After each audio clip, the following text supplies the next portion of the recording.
Okay, so dear students, so in today's topic, we are going to study about the transgenic animals. So you find at the background the transgenic mice, which are all bioluminescent and fluorescent mice have been obtained here.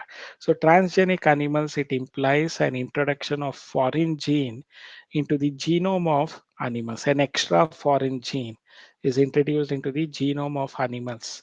So why we call it as foreign gene? It might be from a different organism. That is the reason we call it as a foreign gene. So an introduction of foreign gene into the genome of an animal through the recombinant DNA technology or manipulation, gene manipulation, which we also call it as genetic engineering process. We call this as these animals with a manipulated gene of a foreign gene, having a foreign gene, we call it as transgenic animals. So these are the animals whose genome has been altered by the introduction of an extra gene or a foreign gene by manipulation. Example for this transgenic animals are transgenic rats, transgenic rabbit, transgenic pigs, transgenic sheep, transgenic cow, and transgenic fishes have been obtained. So nearly 95% of the total transgenic animals are mice. So the experiments or the transgenic animals that have been obtained, nearly 95% of them are mice. Now, what are the benefits of having transgenic animals? So, to study using the transgenic animals, we can study the regulation of genes on normal physiology and development. So, the control process of genes on normal physiology and development can be studied by utilizing the transgenic animals. So, transgenic animals can also be used to study the contribution of genes in the development of a disease. So we can understand the contribution of genes in the development of a disease by studying using the transgenic animals. So transgenic animals can be used to obtain biological products. So transgenic animals can also be used for vaccine safety testing. So today, clinical trials, we can use this transgenic animals for vaccine safety testing. So you can already see here the clinical trials are done using this rats. So vaccine safety testing can be done by the transgenic animals. The chemical safety testing, the toxicity testing can also be done using this transgenic animals.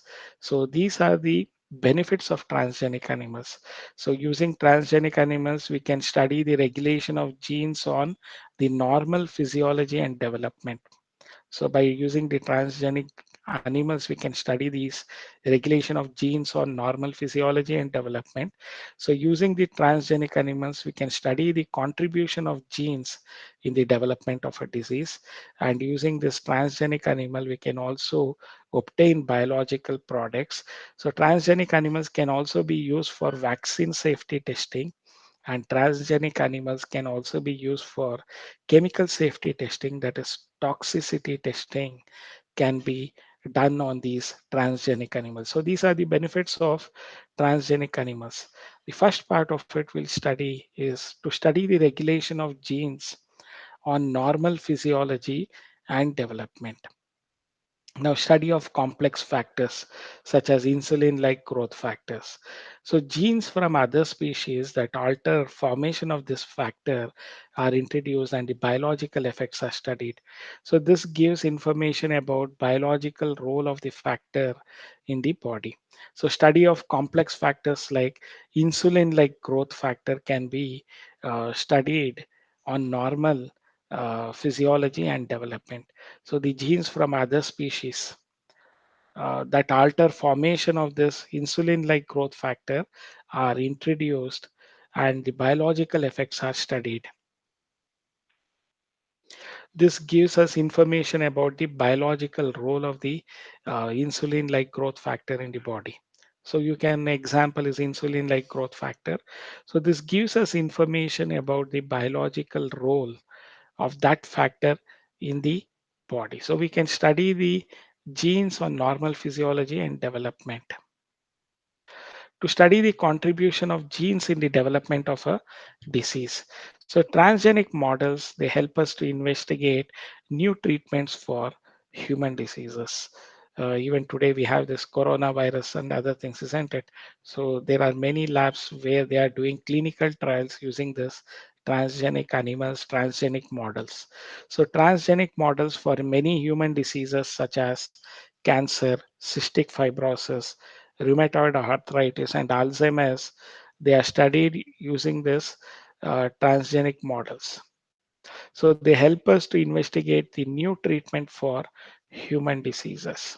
Instead of doing directly on human trials, the clinical trials are done on these transgenic animals to understand it better. Like transgenic models for many human diseases are studied using this transgenic animals such as cancer, cystic fibrosis, rheumatoid arthritis, and Alzheimer's. So the transgenic animals can also be utilized for obtaining biological products.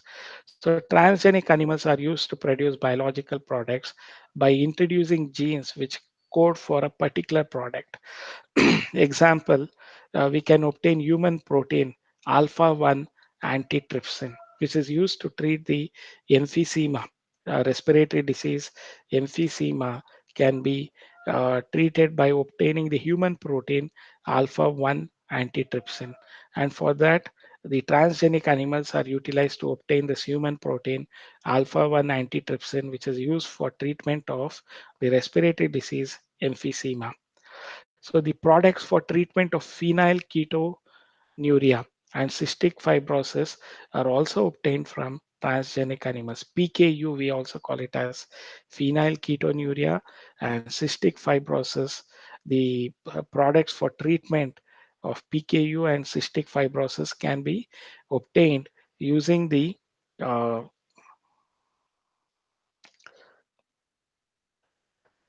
using this transgenic animals. Okay, so phenylketonuria, PKU, it is an inborn error of metabolism, so which results in the decreased metabolism of phenylalanine. So the untreated phenylketonuria can lead to intellectual disability, seizures, behavioral problems, and mental disorders. So it may also result in a musty smell and lighter skin. So phenylketonuria is an inborn error of metabolism, so which results in decreased metabolism of the amino acid phenylalanine. So PKU, untreated PKU can lead to intellectual disability and other things. So now the treatment of phenylketonuria by obtaining products through this transgenic animal is possible. Just like we obtained alpha 1 antitrypsin for the treatment of the emphysema, which is a respiratory disease. Similarly, products are obtained from the transgenic animals for treatment of phenylketonuria, PKU, and cystic fibrosis. Then transgenic animals are also used for obtaining biological products like alpha 1 antitrypsin for treatment of emphysema, which is a respiratory disease. Then for treatment of phenylketonuria, cystic fibrosis. There are also, we can alter the products that we obtain from the animals. So in 1997, Rosie, the first transgenic cow, so they produce human protein enriched milk. So they produce human protein enriched milk so that it is equivalent to mother's milk. So the first transgenic cow, Rosie, produced human protein enriched milk, nearly 2.4 gram of human protein enriched milk. So that is 2.4 gram of this human protein is present per liter. So it contains human alpha lactalbumin, so they contain the human protein that is alpha lactalbumin. So it is nutritionally more balanced product for human products than natural cow milk. It is almost similar to the human milk. Okay, so by having this alpha, human alpha lactalbumin. So the first transgenic cow, Rosie, was obtained, so which was utilized for the production of human protein enriched milk. So it contains the human alpha lactalbumin, so which is nutritionally more balanced product for human babies than natural cow milk. So you have to remember about this. So the vaccine safety testing can also be done using these transgenic animals. So transgenic mice, they are used to treat the test the safety of polio vaccine. So now the safety of the polio vaccine can be tested using this transgenic animals. It is, if it is reliable, they can replace the use of monkeys to test the safety of the vaccine. Here, first we do it on transgenic mice, and if it is reliable and the safety of the polio vaccine is assured, then we replace these transgenic mice with use of monkeys to test the safety of the vaccine before human trials are done. So that is one aspect of vaccine safety testing. So the transgenic mice are used to test the safety of the polio vaccine.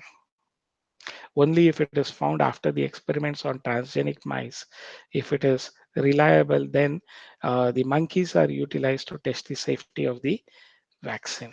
So initial level safety testing is by using these transgenic rats. So the next one is chemical safety testing or the toxicity testing. See, some transgenic animals carry genes which make them more sensitive to toxic substances than non-transgenic animals. So transgenic animals carry genes which makes them more sensitive to toxic substance than non-transgenic animals. So they are exposed to these transgenic animals are exposed to toxic substances, and the effect of those toxic substances are studied, and it gives us immediate results of the toxicity. So the chemical safety testing can be done by using these transgenic animals which carry genes that are sensitive to toxic substances, and it is not found in normal mice, that is non-transgenic animals.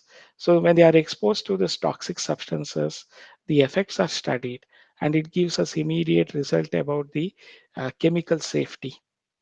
Okay, so using this transgenic animals we can carry, which carry genes that make them sensitive to toxic substance, we can study the toxicity effects.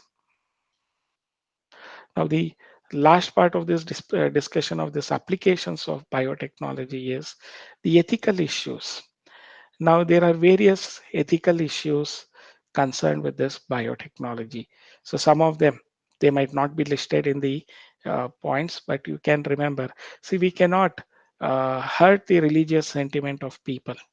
Now you know that various communities they have different taboos for food.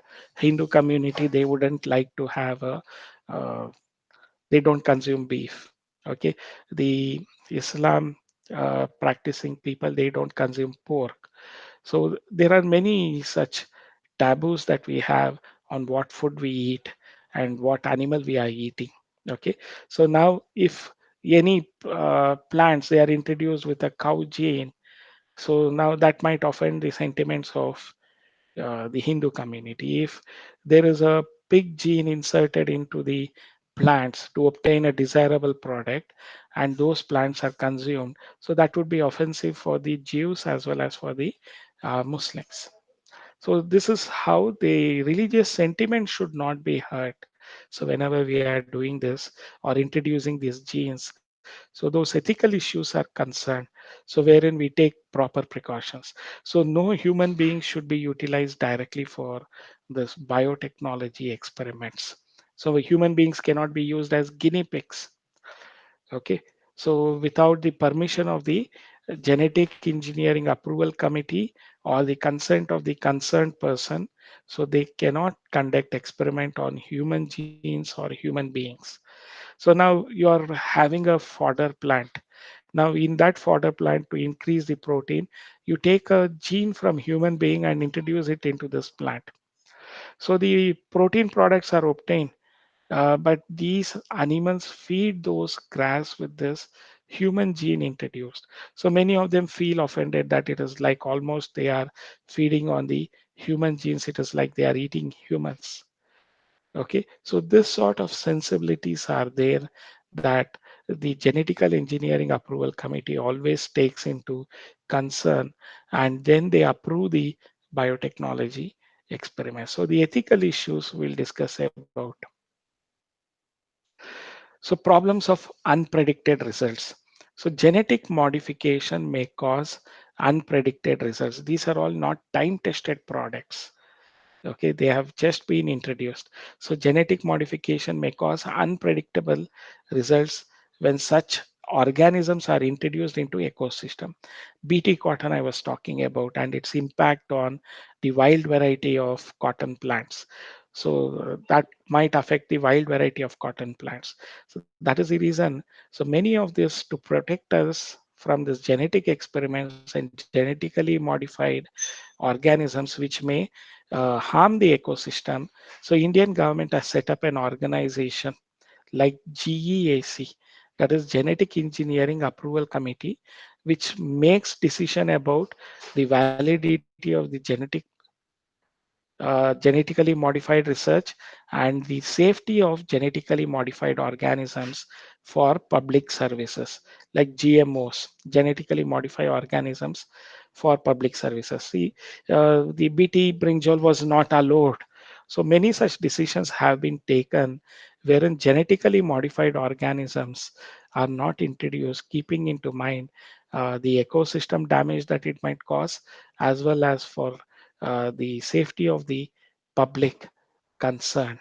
Okay, so Indian government has set up organization like GEAC, which make decisions about the validity of the research. Only when they approve, the research can be done. GEAC is nothing but genetically engineered approval committee, genetic engineering approval committee. So biopiracy, so it is the use of bioresources by multinational companies and other organizations without proper authorization from the countries and people concerned. See, we have this traditional ecological knowledge, TEK, you can call it as. Say in India, Siddha system, Ayurveda system, they have all considered many of the plants to be medicinal plants, like neem and its properties we know from long. The now certain companies from America they extracted from neem certain compounds and they tried to patent that product. So Indian government had to fight tooth and nail to prevent this patenting to be provided to them. See, the turmeric we use it as an anti-inflammatory agent, anti-inflammatory agent. It is used as an almost like an antibiotic substance. Even whenever there is an injury or swelling, they apply this turmeric paste. So they have this anti-inflammatory properties. So this has been already been listed in our Ayurveda, Siddha, and other medicinal systems. Now there was certain American companies which wanted to patent even this curcumin from the turmeric. So again, Indian government had to fight tooth and nail and tell them that this is a traditional knowledge that we were knowing and it is not something newly discovered or new organism. So they have to prevent this biopiracy. There are people who would like to monopolize on those products and take the patenting rights. So Basmati rice also had the same. So one of the American companies obtained the dwarf variety of the basmati rice and they wanted to patent it. But again, Indian government protested against this patenting because these basmati rice has been utilized from many generations and no one can take a patent on these varieties by minor modification. So there are a lot of people and companies which are poaching so the traditional knowledge, so they are involved in biopiracy for commercial gains. So what is biopiracy? It is the use of bioresources by multinational companies, MNCs, and other organizations without proper authorization from the countries and people concerned with this information. Okay, so they don't take any concerned authorization from the country and people who are having this traditional knowledge. So it is misuse of it. So the use of bioresources by MNC companies and other organizations without proper authorization or permission from the concerned country and the public. So this is considered to be biopiracy. Certain companies they get patent for products and technology that make use of the genetic materials, plants, etc., that have been identified and developed and used by farmers and indigenous people of a country. Example, I told you basmati rice. It is grown in India from many centuries together. So the herbal medicines like turmeric and neem, they have been utilized as medicinal products from many years together. So now there are many pharmaceutical companies who would like to extract a compound from these plants, and they would like to have a patent for that. So this is what the companies do. So the governments, concerned governments, they should fight tooth and nail and see to it that they don't uh, hijack this traditional ecological knowledge as something which they have discovered. So the examples that Indian government has fought against is the basmati rice being patented, herbal medicines like turmeric, neem. When they tried to patent, Indian government protested against it and saw to it that the US companies did not get patent for it.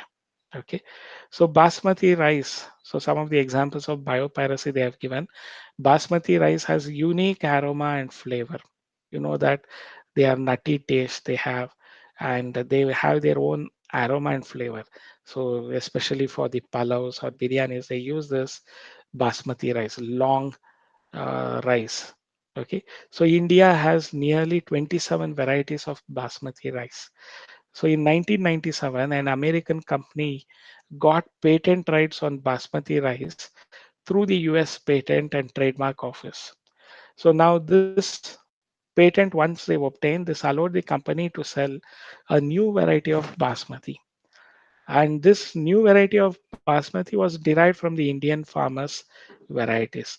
So Indian basmati rice was crossed with semi-dwarf varieties, and they claimed it as a new variety, novelty. They said it as new variety of basmati. So the other people selling basmati rice could be restricted by patent. Now they could prevent the other people from using this name of basmati or selling basmati rice. So now the Indian government had to fight against this company. So the US Patent and Trademark Office, they had got patent rights on basmati rice. Okay, and this patenting makes this company to sell a new variety of basmati, but actually this variety of basmati was derived from Indian farmers varieties. Indian basmati rice was crossed with semi-dwarf varieties, and they claimed it as a new product. So how will it impact our people is the other people selling basmati rice could be restricted by this patent. Okay. So biopiracy, most of the industrialized nations are poor in biodiversity and traditional knowledge, though they don't have that traditional knowledge. So the developing and the underdeveloped world, they have rich biodiversity and traditional knowledge which are related to bioresources. So most of the companies, they try to patent these products, which is a traditional knowledge that the tribes and people of this developing and underdeveloped world are aware about. Okay. So biopiracy has to develop. So we have to develop laws to prevent unauthorized exploitation of bioresources and traditional knowledge. So that because of which the Indian Parliament has cleared the Second Amendment of Indian Patents Bill that takes such issues into considering, including patent terms, emergency provisions, and research and development initiatives. So Indian patent bill has been passed. So to take such issues into consideration, which includes patent terms such as emergency provisions and research R&D initiative. Okay. So to this law, the Indian Patents Bill was also developed to prevent the unauthorized exploitation of bioresources and traditional knowledge of our country. So the Indian Patents Bill was enacted. So that completes our discussion about this biotechnology applications of biotechnology. Okay. So have you understood about these topics, dear students?